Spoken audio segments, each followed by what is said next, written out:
Hello, everybody. Welcome back to another episode of 5 Minute Gaming News, the show that has a tired host. You know what? I got a few messages from people that were like, Jesse, you're looking tired, man. I am. I've been doing like 16-hour days the last couple of weeks, trying to get stuff done. Hopefully it'll all be worth it, and you'll be like, wow, Jesse, this is amazing.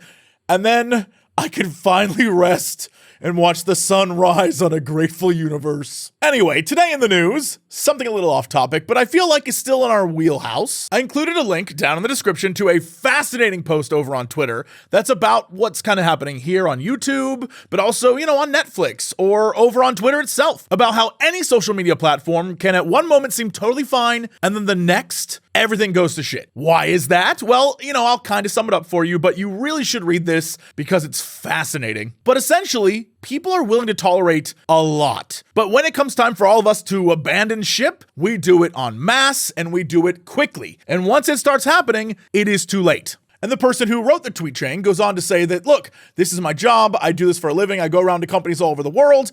And basically, they don't get that over time when they, year after year keep changing and tweaking and raising prices, or in the case of Netflix, like adding commercials, or in the case of Twitter, charging for like a check mark next to your name, things like that. And so companies, in the name of higher profit margins and appeasing investors, will keep poking and annoying and price changing and driving all of us crazy, but we don't really do anything about it right away because we're just, it's the same reason why I think a lot of people stay in bad relationships and they're like, this could change. It feels like that. And so we tolerate a lot of BS. But when the switch flips, when we are like, I'm done, we're done.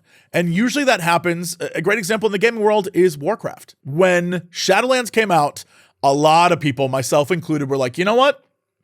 This was it. I'm done. And that happens in social media as well, which is what this is about. But the best part about the chain is when people ask, how do we fix this? How do we prevent it? The answer is just be good. Just be a good company that isn't a total piece of shit, money grubbing, like rip everyone off company. Just treat your consumers, the people who use your platform or whatever, treat them well. That's the answer. And I feel like that's one of those things that it's not crazy sounding because it's absolutely true, but I feel like maybe there's some people who need to hear that. So just going to put it out in the world. So in fitting fashion for this week, my camera died and I have no clue how to fix it. And so we're on a webcam now.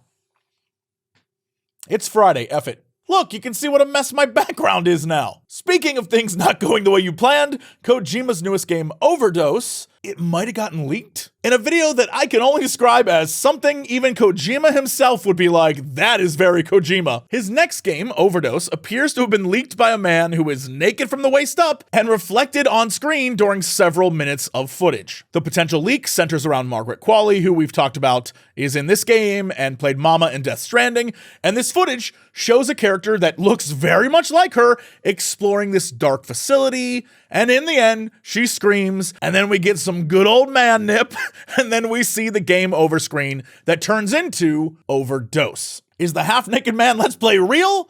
Or is it just some footage a dude concocted for like a fake leak? Either way, I'm impressed no matter what. It's so weird.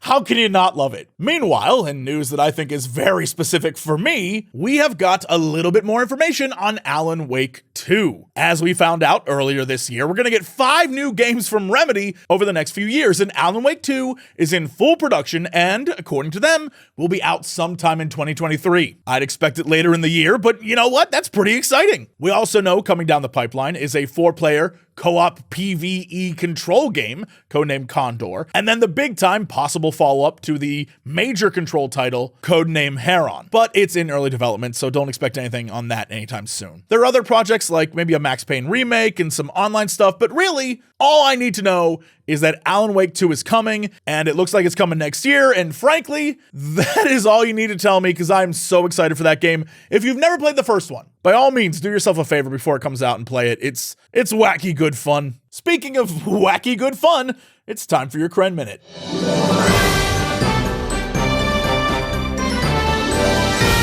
Hello everybody, how's it going? It's me, Crendor, and welcome back to the Kren Minute, my once-a-week segment where I get to talk about whatever I want for a minute.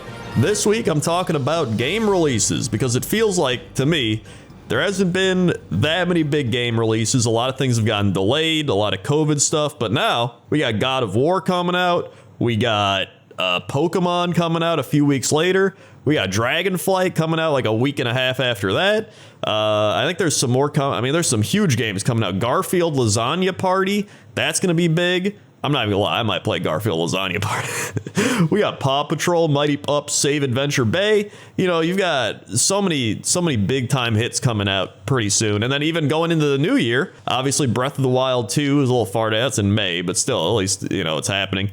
I knew that the new Fire Emblem comes out in January, I believe, Engage. So, you know, finally, we're hitting like so many big game releases. It's been a while. At least for like a lot of things to come out at once, you know what I mean? So I'm pretty excited. That's my Kren Minute.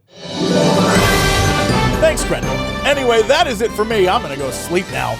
I'll see you all Monday for another episode of 5 Minute Gaming News.